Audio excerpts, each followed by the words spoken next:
Тарих өткеннің жай ғана ізі емес, ол бүгінгі мен ертеңгі ұрпақтың санасы.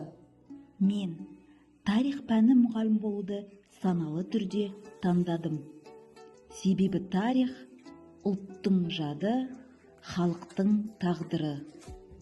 Әр сабақта мен олардың жүрегіне, туған жерге деген сүйіспеншілік ұялатқым келеді. Тарихты оқыту арқылы мен оқушыларға тек даталар мен оқиғаларды емес, ойлауды, салыстыруды, өз елін құрметтеуді үйретемін.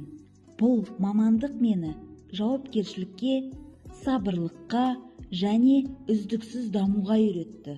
Тарих пәні мұғалім болу өткенді сақтау ғана емес, болашақты қалыптастыру. Мен өз таңдауыммен мақтанамын.